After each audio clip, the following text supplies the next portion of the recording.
Very pleasant good morning to everybody. We're up here in well, I guess not that far up here, but we're up in the coastal Maine on a sand plain here. And as you can see, looking a little bit different than what we're normally used to, out in the woods or even down in a wetland. On some I'll tell you, I'll get into it in a little bit, but I'm just doing the intro here. Came out to look for Liatris novae-angliae, a plant that we've been kind of hunting down. Last episode I would have showed you a kind of shrimpy looking one, and in fact it's doing very well. It's all over. I think of focus. It's all over the place here. Just all these little purple specks you see. That's all Liatris novae-angliae. And as much as I'd love to just dive right in, I suppose you can fast forward a little bit. I'm gonna walk around for a bit, get into it. It's obviously here. It's obviously doing remarkably well. Looks like it just rained. They're getting considerably more rain here than they are. There's the road right behind me. You could come over, you can park, but I mean, this goes on quite a ways back. So why don't we go take a look? Obviously, the Liatris is blooming. How many times have I talked about this goddamn plant? Essentially, I mean, this is actually probably it doesn't go much farther north of here, but it does really, really well in this particular location. I'll get into it. I'll talk about it. It might even be the next thing. I just been in the car for an hour and a half. Let me get out, stretch my legs, get warmed up here, and we'll get into it. But yeah, this plant is essentially endemic to the coastal plains of New England. You get it inland a little bit in Massachusetts. We were looking at a population of it, a much smaller and less healthy population of it on Cape Ann. I mean, just a couple days ago. I mean, I've been out to that location a bunch of times. Not to ramble, but essentially what we'll do here, I'll get out of the car, stretch my legs, walk around. I'll see what's going on. We'll get into it. We'll get plenty of footage of that Liatris. I mean, it's everywhere here. I'm sure on a better year it'd be even more vibrant, but it's doing fine. It's doing fine. All right. I'll put my camera down for a little bit, and if you are already fast forwarded beyond this point, good for you. If you have been listening to me ramble on, also good for you. What do you want? Bonus points? But yeah, let's see what's going on here. Let's see what's going on. So what I had done was I had just filmed a whole explanation of what was going on with the sand up there. I showed you the coastal sand plain habit, and I was explaining how it got there, and I was rambling on and on and on, and then when I realized I could just come down and show you the river. So here's the river I'm talking about. I had to hike through some pretty thick forest. We got some good plants going up back there. We're going to talk about en route to, it smells so good right here. Clearly they got dumped on last night. Everything is wet. It smells so good. So here is get some Sagittaria over there. You can see how high it must have just come up. That Sagittaria is completely inundated. But I digress. Hanging out under what appears to be an alder tree, or hazelnut, or whatever. Something in that family. So this is the river right here. Yeah, it looks like they just got dumped on and everything kind of just, whoosh, washed ashore. You get some sort of interesting plant going off right there that I'm debating going over some pretty sketchy shit to go look at. That might just be trichostemma. I'm not sure. You can see it flows right down through here. I'm not sure if this is actually a natural part of the outflow here, or if this dam is here because it flooded up, but I'm getting way off topic right now. So there's a river here that's functionally just causing silt and sand to be deposited over however many years, whatever, product of glacial till, and it's accumulating upon the shore. And then up there, where we were, you just have these sand plains left over as this river kind of meanders back and forth over time, because it is very, very flat here, very low elevation, very flat. Yeah, and essentially you've just got sand deposited over a very long time, And they do the controlled burns to make sure nothing grows back in. Those burns are probably happening on their own, one way or another, you know, a couple thousand years ago, before, you know, European arrival, and they kind of put a stop to that. I'm hooked on something right now. But yeah, so here is the cause of why the sand is accumulating. You get this river down here depositing it, and then up there preserving it, you get controlled burns going on. Right in front of me here, plant I just was looking at the other day. This will be in the last episode. These ones are looking pretty juicy. Got a member of the Balsamiaceae here. Get Impatiens capensis. It's got the little nectar spur down there. Never really gotten up close to this plant to really take a good look at it. There's the leaves. Here are the infamous touch-me-not seed pods that are not ripe yet, but when they are, they burst open at the slightest touch, giving it its name, touch-me-not. But these guys are not quite ripe. Oh yeah, there goes that one. That one was ripe. Hang on, let's see if we can find another one. I'll show you that. See that there? There's the little seed pod. This one's not ready. But they just, well, I had a juicy one in my hand, and unfortunately, it burst and I didn't get it on video. Or maybe I did, I don't know. You get all sorts of stuff going off behind me here. God, it's kind of a sketchy spot to stand at. Here's a juicy one. Check this. Yeah, you saw it? It just burst right open. Seeds get carried away. They all usually grow on the edge of water like this. Maybe the seeds float. I'm curious to see whatever the heck this is, whether or not that's just trichostemma again. Look at that guy. I don't know what this is. I gotta look that one up real quick. Presumably a mint. So I'll put my, it smells good. We'll put my camera down for a second here. And I'll go and I'll show you the sand plans, and I'll talk about it up there too, but I felt it was important to get the river involved in this, because otherwise it's just it was just 8 minutes of me rambling, and no one wants to see that. So this is the river. This is what's depositing the silt. Also, I'm sure glaciation helped. Yeah, these guys must have gotten dumped on last night. And yeah, let me see what I can do here as far as figure out what that plant is. I'll check back in with you. We'll go up, we'll look at the plants up there on the sand. All right. So I think what this actually is, I think this is a goddamn beaver dam. These logs appear to be chomped on and stacked pretty meticulously. And if that's the case, I don't want to linger around here. I'm kind of afraid of beavers. So as you can see, that Sagittaria is not as inundated as I thought. Obviously plenty of Impatiens coming up under, I guess that's an alder. Maybe I think it's just an alder, man. I don't know. And down here, we were looking at this guy before. I couldn't really get a good view at him. This is a species of Scutellaria, a skullcap, in the family Lamiaceae, which I didn't doubt at all. I'm just not terribly certain on the species. See, flip it over. There's the sexy bits up in there. Get that little bilabiate structure. Opposite leaves. I mean, I knew it was a mint. Opposite leaves. Kind of get the square stem thing going on. Crush a little bit of that foliage, see if it's got a smell. It's got a very faint smell. Take some of the foliage, crush that up.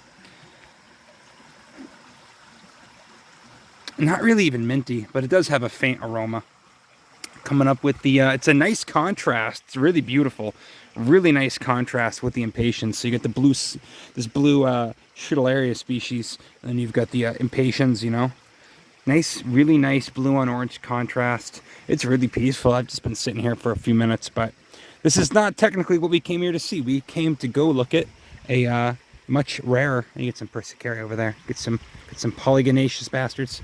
And there's a sun. I don't know if that's a sunflower or Rudbeckia or something. We'll go take a look at that too. I'm not going to walk across this though, because it's pretty sketchy.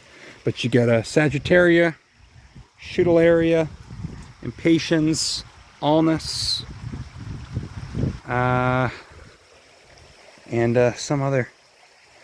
I don't know what that was.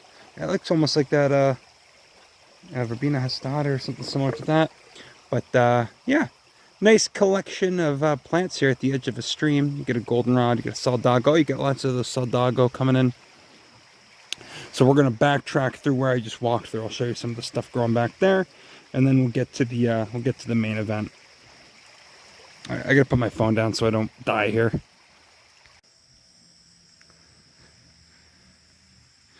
Man, I could spend some time just hanging out on the edge of the shore. I decided I might as well come over and take some pics of that Sagittaria down there. I'm pretty sure that's just Sagittaria latifolia. The one I've seen that everywhere. And then you got a nice Eup. You got Eupatorium, Eupatorium perfoliatum here. Member of the Asteraceae, member of the Eupatoriae tribe. There, look in there, you can see those individual florets. Maybe you can't because it's not focusing. Yeah, you get the individual, hang on, we can make this work. You get the individual florets there. Remember Asteraceae, and also those phylaries. Much different, well not much different, it's the same genus, but different than Eupatorium novae-angliae. Another endemic, that's a narrow endemic, another endemic aster, member of the Asteraceae. And specifically, another rare and endangered and endemic member of the Eupatoriae tribe of Asteraceae. Oh, that breeze is nice. Not this plant though. This is the common one. This is Eupatorium perfoliatum. See, it's got the perfoliate leaves there.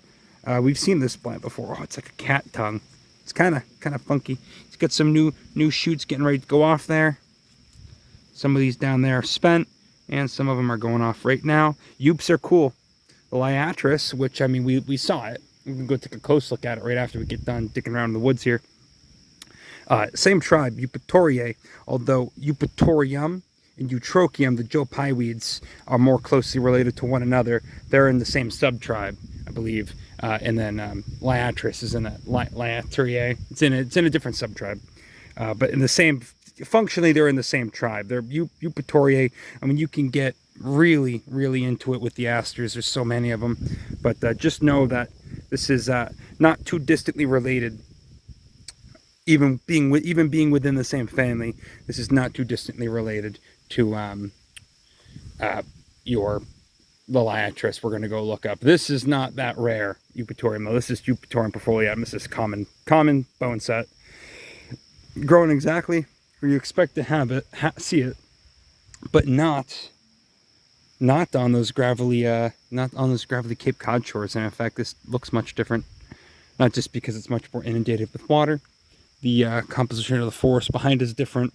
The composition of this substrate's different, and we're pretty far north of that sort of inner Cape region where Eupatorium novae-angliae is endemic to. All right, I think I've seen enough. There's a couple more asters. We're gonna go look at up in the woods there. I think one's one of those woodland sunflowers. It might not be. It might be something completely different. But yeah, we'll go look at that. We'll go look at this 3 or 4 species up on the plains I want to do, and we're actually gonna end this video, and then I'm driving someplace else. I'm driving inland to the Ossipee Mountains up there in the Lakes region of New Hampshire, and we're gonna go look at some basalt. We're gonna see what's going on up there too, but mostly we're gonna go look at some columnar basalt, which should be really fascinating. One more shot of Eupatorium there. It's a nice habitat down here too. Okay, never mind my backpack right there. I spent some time up here. This is what I walked through. This is what I was talking about. Got a vernal pool down there. That's nice. They clearly have gotten much more water than us down in Massachusetts. And just a smattering of asters here. You get your solidago, which I'm not going to really go into right now. We're going to go look at a solidago up there. It's a little bit unusual. You've got a, I didn't bother going over there. Some daisy looking thing. That's also cool. Rudbeckia hirta, which is not really supposed to be going off this time of year. Definitely a Rudbeckia. Also not really generally a plant that grows under cover. Generally a plant that likes it much more open. But yeah, you can look at the phylaries there. Hairy. You can see how it gets the name hirta. Definitely, almost definitely a Rudbeckia. Get in there. Again, individual flowers are all those little black specks there. This guy, I don't know if these are almost done. This one's not doing much right now. But interesting to see. What was more interesting to see, and a plant that I would much more I guess expect to see. Yeah, get stabbed in an aster in a woodland setting here is a Euthymia. All right, Euthymia or Eurybia? No, it's Eurybia. Ow, something stabbing me in the chest. Eurybia macrophylla, which just means large leaved, and you can see those are all the leaves down there where it gets that name. This one's fasciated. This is two capitula kind of fused together, which is really interesting. And take a look at those. Take a look at those phyllaries there. What you got going on? That's in some interesting fasciation. Got a little bit of a reddish pinkish color on the individual florets in there. And, you know, it's going to be screwing me up now. Euthymia or Eurybia. It's one of the two. I already put it up on iNat, so it's there. I should know. My memory's been brutally shot lately. That's okay, though. So large-leaved aster is the common name for this one. Pretty easy to see how it gets that name. Got some galls on the oak tree there. That's nice. So we get all this... yeah, solid dogwood's nice. I think this might be canadensis. I'm not sure though. Got all that rudbeckia, and if you're walking along, you might see these white asters and just think, "Oh, it's all the same." And then you turn around, you see this guy, and clearly this guy is just the same as that guy, right? You could be wrong because the leaves are completely different. There's a juicy grasshopper hanging out on this guy too, and he's still there. And you would be mistaken. In fact, these are in two different genuses. This is a Dolingera umbellata, a white flat-topped aster or parasol aster, whatever the hell the common name is, lacking any of that red pigmentation. And let me get you out of the sun there. And, you know, with a different sort of thing going on there with the phyllaries. And I mean, for me, the clear giveaway is that the leaves, of course, look completely different. It's on the underside there. Not much different on the underside. So, oh, you've got a Eupatorium perfoliatum still growing here too. Little far from the shore, the perfoliate leaves. So quite a barrage of aster species, and unfortunately, that's just going to keep going. That's just the time of year, you know. So I think. I mean, for me, I've been here for like an hour. For you, it's going to seem like 10 minutes. I think I'm satisfied. You got a primrose here, too. Also not something I'd expect to see growing in the woods, but that's, I think that's Onothera biennis right there. That's evening primrose, maybe. It's kind of a sad-looking one. I guess it's been a bad year for them. And, well, you get a Manthemum racemosum there with the berries. But I think that's enough of looking at the stuff in the woods. Let's go look at the stuff in the plains and then kick rocks because we get some, well, frankly, we get some rocks to look at. So, you know, some woodland asters. I don't know what the hell it's doing. Whatever. You know, I expect Saldago to be going off now. I expect some of these other woodland type asters to be going off right now. But Rudbeckia, not only is it the wrong time of the year, it's not really the right habitat. It could be bullshit. It could be talking out my ass. But maybe that is why it's going off later. And I'm just not looking at the obvious. So anyway, that's enough of the woodland stuff. Let's go look at what we came here for. We're going to go check out that Liatris. There's a Hypericum going off. There's another, there's a Trichostemma, another mint family, a weird looking mint. And then, ouch, got bit by a mosquito. Well, maybe take a look at the, I think they got the Pinus resinosa, I think is that pine that's growing out there, that three-needled pine. Could be mistaken, but let's go take a look and we'll see for ourselves. All right, right here, you can kind of see what we're dealing with here. Even though we're in the forest, there's still sand underneath us. So, Alex, I might as well just explain now. So this whole, you know, just layer of sand that's been deposited here by glaciers, by rivers, etc., it needs to be preserved. It needs to be burned every once in a while because you can clearly see what happens. Eventually, if you suppress the fires or if the fires just don't happen, eventually, even after a few years, that buildup of organic matter, you know, starts to take hold, and you do get, however thin, a layer of duff or a layer of organic matter over what is effectively nothing more than pure sand. So they, burn this stuff back. And you can see a lot of these are pioneer species. You've got tons of birches, you've got tons of pines. I mean, you've got my personal favorite, colonizing keystone species here, Comptonia peregrina. Definite, textbook example. Oaks, textbook example of all tree species that really only come in a young forest. And they're growing on the sand, doing what they're, what's in their ecology. This is what they've evolved to do. But at the same time, there are plants that have evolved to take advantage of the sand. And if this habitat's much more common. Excuse me, I'm getting bit by mosquitoes. Side effect of the fact that it's actually apparently rained here. It's a trade-off, this habitat you kind of get more frequently. The sandy stuff you don't really get much of in New England, so it makes sense that they burn a little bit of that back, because this will always be here. This is always growing in this area. I shouldn't say always, it is growing in this area, but there's a difference between there is a reason why this habitat is different, and it's because underneath this duff that's here, it's still just that pure sand. You get a cool little aster going off here. Also almost looks like a Eup.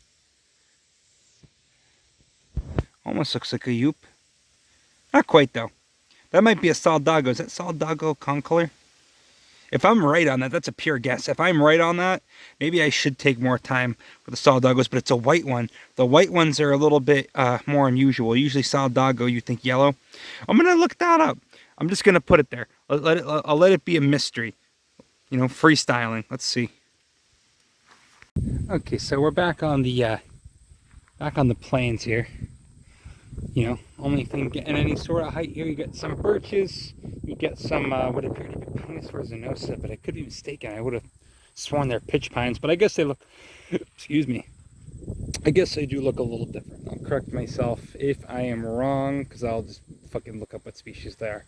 Three-needled pine in an area where they're doing quite a bit of preservation. Yeah, I'm gonna guess that it's Pinus resinosa. Pitch pine has the 2 needles. And then obviously white pine kind of has a different form factor, and it's got the 5 needles. But whatever. I was waiting till I got a spot where I could find 2 of these. Also, I was correct.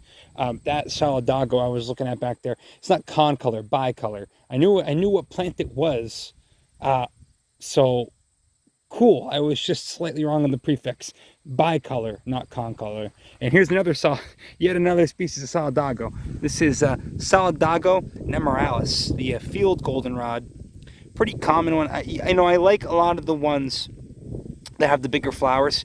Macrophylla has some amazing flowers. You gotta, I might see that today up in the mountains. That doesn't really grow down here to my knowledge, but you see it a lot, in clearings up in the White Mountains. That plant's much more restricted than this plant too. This is a pretty common one. But Solidago nemoralis, field goldenrod, also called the gray-stemmed goldenrod in some cases. The thing would focus on the stem there. Really, that's all I want to see. I just want to see the stem. You can get the gist of it. That's gray. Okay. It's a gray stem, take my word for it. Solidago nemoralis, field goldenrod, coming up right next to what essentially equates to our target plant for today. We already looked at this guy right at the beginning, and it's decided to be a little bit of a cock tease.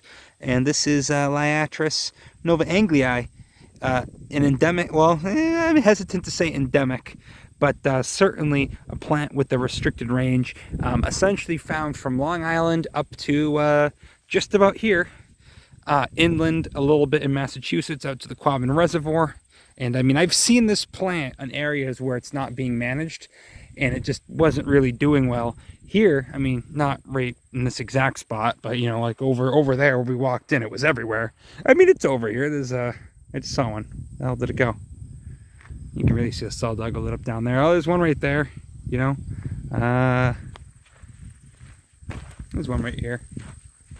Actually, there's quite a few of them, just not blooming. There's some diminutive ones. They start really small. There's one keeled over. That kind of looks like the one we saw down in Massachusetts, but they're apparently they do much better here, or are doing much better here this year.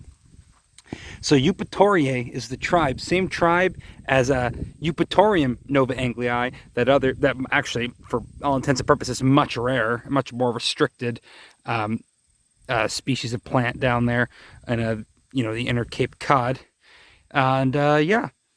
This one I don't believe technically. I mean, it's not endangered or anything. Eupatorium novae-angliae is endangered. It is federally listed. It's a globally rare plant. I think this one technically, even though it has a small range and it's vulnerable in certain parts of its range, is globally secure at least. All right, take a look in there.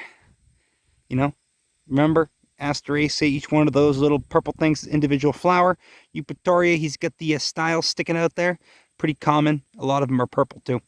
And then just like these pine cone looking phyllories that I find really nice.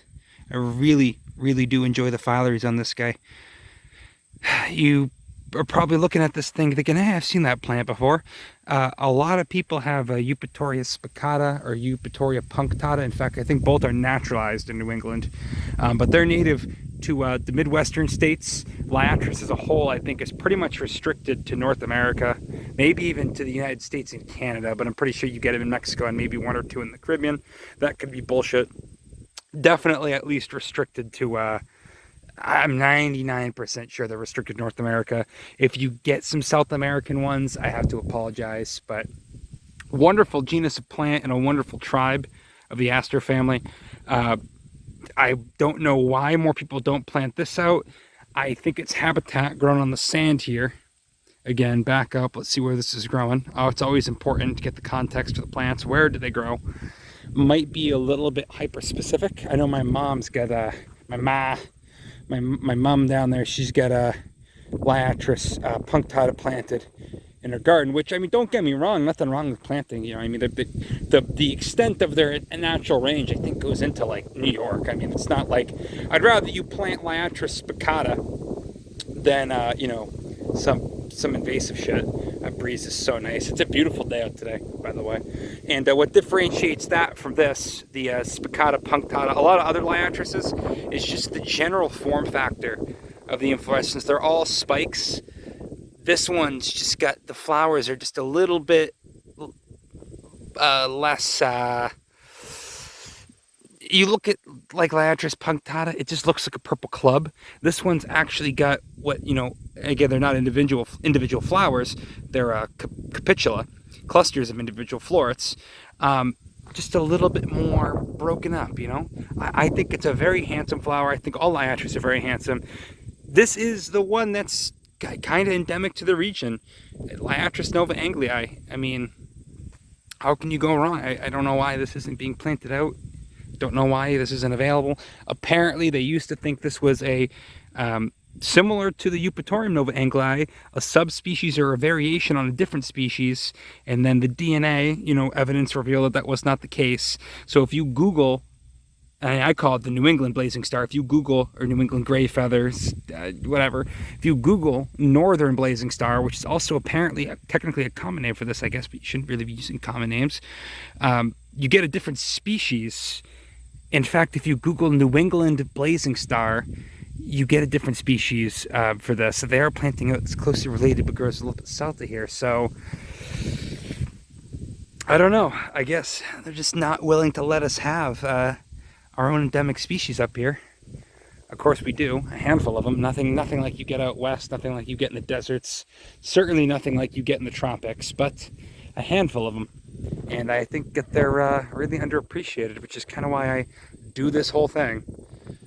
Anyway, you actually have that Hypericum and that Trichostemma down here, but stuff on this side of the plane doesn't really seem to be doing as well. There's a burnt out Liatris right there. Why don't we go over to the other side? I'll show you that Hypericum, that St. John's wort. It's a native one. It's not like perfoliatum, the common one. And that Trichostemma. And there's some is it Nettalanthus? I can't remember. Oh no, that's just Trichostemma. Yeah, hang on. We'll why don't we just do this right now? We'll do this right here, at least for Trichostemma. Coming up with some Liatris. Trichostemma I can't remember the common name right now, but I'll put it. Member of the mint family, with the opposite foliage there. But let's get up in there, and I'll show you what's going on with those flowers. Oh man, look at that! Yeah, those are the anthers and the stamen right there. Look at the little calyx. Kind of hard to see from the front. He's almost flat. Blue curls, they call these. Trichostema. I'm just blanking on the name right now. Obtusifolium? No, that's something else, whatever. I'm not even going to guess. Just Trichostema is the genus. It's in the mint family Lamiaceae. And it's got that weird recurved reproductive parts there. You know? Would you call it, is this resupinate? I'm going to look that up. Is this technically a resupinate mint? Ahugoideae is the subfamily here. There's some weird shit. Ahugoideae, ajuga, however you pronounce it. It's spelled ajuga. I think it's pronounced ahugoideae. Sounds better. But what a weird little guy. What a weird little guy. All right, I'm going to go find a good little patch of, because there were some good ones of that Hypericum that's growing here. And then we will, in all honesty, probably get up out of here. If I didn't already, I've mentioned the birch trees and the pine trees enough, how they come in.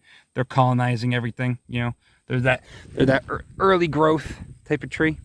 All right, let's go find some St. John's wort and let's peel out of here. Oh yeah, I don't know why I was worried. There's plenty of that Liatris. You've seen Spirea alba here growing kind of at the very end of its season. Hang on, I'll pick one of those out if I can find it.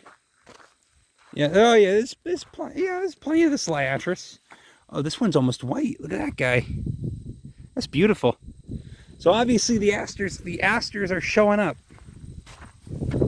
The asters are showing up in full force. And there's some shrimpy. Here you go. So you know what I'm talking about. I've talked about this plant plenty though. Spirea alba. We'll probably see some of that. We're gonna go up to about almost 22 to 2,300 feet later today. We're at sea level right now, functionally. But okay. I gotta learn to cut myself off here. Oh, there's some good. Hey, you get them at the crossroads. You get some of the tall ones. That's an impressive one right there. What a nice plant. All right, let's hurry this along. Surprises just keep coming. I shouldn't even be surprised, I suppose. This is a common enough plant. You got a goddamn Scutellaria down there. Nephalii, another wonderful tribe in the family Asteraceae. The paper daisies, only a handful of them up here, or I should just say in North America. You got Pseudonephalium, you've got Anaphyllus, and then you've got Antenaria. I think that's just about it. I've seen Antenaria, and I've seen Pseudonephalium, and the last video I was doing this was in there, so I won't spend too much time on that. But if you don't know Nephalii, look it up. Get familiar with tribes in the Asteraceae. A lot of times you gotta narrow. If you can narrow things down to the tribe, you're doing pretty good. Tribe or subfamily. So Nephalii tribe on that. Paper daisies. Most of them, I just stepped in the water. Most of them are down there in the southern hemisphere. And then Eupatorium was the tribe again for oh god, I'm blanking here. Liatris there. I just looked up the name of Trichostema. Oh god, it's hard to pronounce.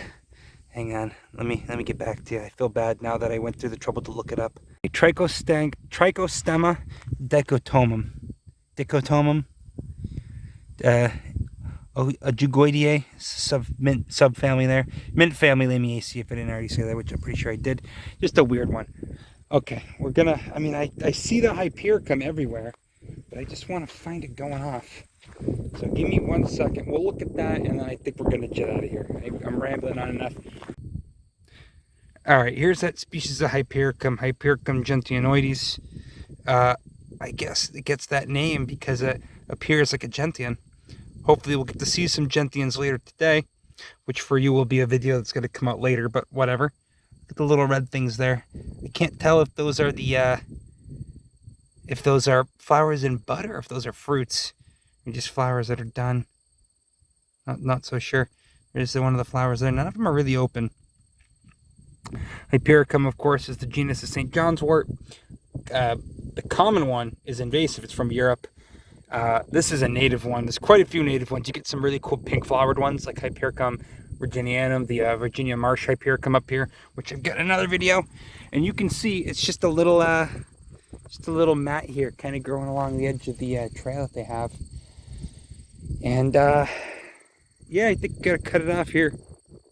I still gotta drive up to New Hampshire. Still gotta hike like 7 miles to get up to top of this little mountain peak. Although it's a 7-mile hike, but it's pretty flat. You know, you drive partially the way up the mountain, and even then it's only 2,200 feet above sea level. We're not going up 4,000 feet like you usually would if you're climbing in New Hampshire. But I digress. We're gonna be in the Ossipee Mountains, which is a excuse me, a volcanic ring dike left behind by a 125 million year old Cretaceous stratovolcano. And unlike most of the White Mountains, which are uplifted, and it's mostly, plutonic granite, this still has some basalt, some extrusive rock. I'm going to be a little bit out of my depth, I'll be honest, but you'll see. It'll speak for itself. It's columnar basalt. You can look that up while you're waiting for the next video to come out in 2 weeks or so when I put that one up. But for now, we're going to end it with the Hypericum gentianoides. Who doesn't love a good native Hypericum, especially one doing this weird... It almost looks like it doesn't have leaves, but it does. They're just almost affixed to the stems there. Who doesn't love a weird Hypericum? Okay, evidently I'm full of shit. These are pitch pines. They just look a little bit different. I'm used to seeing them in bogs. These ones just look a little bit healthier because they're not growing. They're growing in probably what I would imagine is much more favorable conditions for them. Yeah, these are just Pinus rigida. I was completely... Oh, someone left a cantaloupe there. What the fuck? I was just completely wrong when I said that, the 3-needle perfascicle pines are red pines.